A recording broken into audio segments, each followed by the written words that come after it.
Hey guys, welcome to my channel. It is of course Q&A Friday and I'm so glad that you are here. I'm Pamela Bassa, the founder of The Lucrative Lady, and if you're here, you have joined us on Q&A Friday, where every Friday I answer a question from my audience, either from the comment section, on social media, via email, or however the comment came. I'm answering all of those questions on Fridays. So I have a really great question for Q&A Friday today. So if it is your first time here, I'm really glad to have you.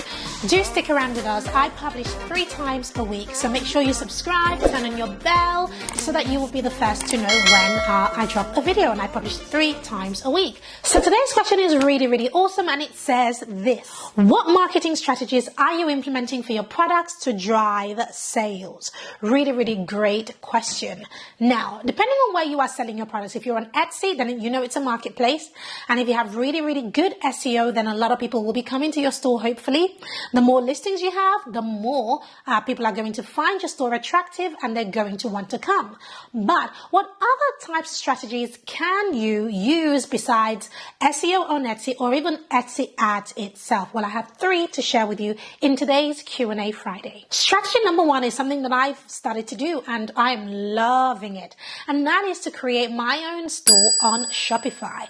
If you have products on Etsy, you definitely want to think about creating your own store on Shopify and driving traffic there instead. Now, why would you want to do that instead of driving traffic to your Etsy store directly? Well, this is the way I look at it.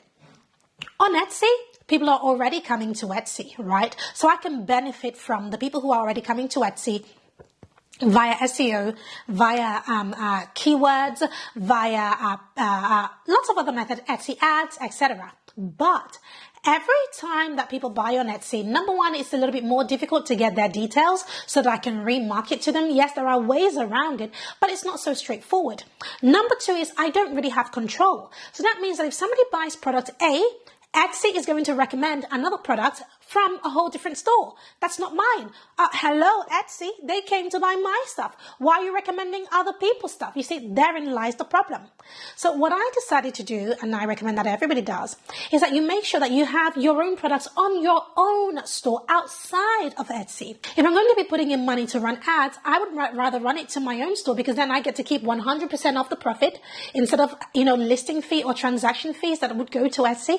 I get to keep that, and I get to use that money to then reinvest in marketing. So it's a win-win situation, but it's going to be a duplicate of your Etsy store. So therefore, you're still generating traffic on Etsy, the platform itself, and through your own store. So that's definitely the first thing that I will do to drive traffic, have my own store, because then the average order value is much higher, and therefore people are buying more things. I'm then being able to reinvest into marketing. That's what I would do. The second strategy that I would use to drive traffic to my own store is definitely to use Pinterest. Now, Pinterest is an old hat. I mean, Pinterest has been around for a long time. And one thing about Pinterest is that it is a search engine in and of itself.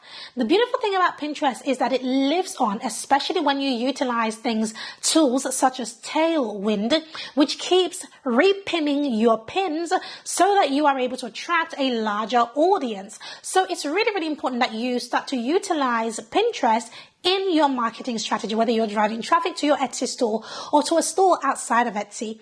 Pinterest is definitely a really good strategy to have, especially as, it's free to use, unless, of course, you're running Pinterest ads. And it's pretty straightforward to set up Pinterest. The third thing that I would do is that I would create a separate Instagram account for my store. Yes, this is really important. If you have your own Instagram account, yes, you could use it to promote your products, on your Etsy store or your e-commerce store.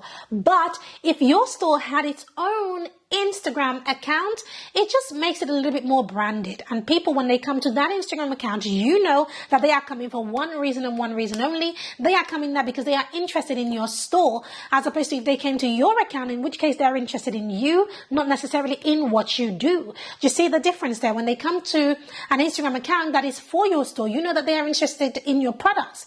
And if you create products, then of course that's what you want people to be interested in. So And that's very, very easy to implement. All you do is you set up a separate Instagram account for your store. And then in the profile, in the bio section, you're talking instead about yourself, not about yourself, but about your store. And in that one link that you get on Instagram, voila, you pop in the link to either your Etsy store or whichever store you want to pop in there. And so therefore, as that account grows, you know that people are clicking that link and they're coming right to your store. Click and come right to your store. And so that's why it's incredibly powerful. So those are the 3 strategies that I would use to market my business to get more traffic to my products. Number 1 is to create my own store on Shopify, a duplicate of my Etsy store. Number 2 is to use Pinterest to drive traffic to both my Etsy store and to that store. And number 3 is, of course, to have my own Instagram account. Again, free strategy once more that helps you to drive traffic to your store. I hope that you have had value from just watching, joining me in Q&A today. Make sure that you stick around for more of Q&A by catching this playlist over here. But of course, if you haven't subscribed to this channel, this is a good time to subscribe. Make sure you subscribe and help us to grow. And of course, share this video because it helps me and it helps other people. God bless you, and I'll see you in my next video.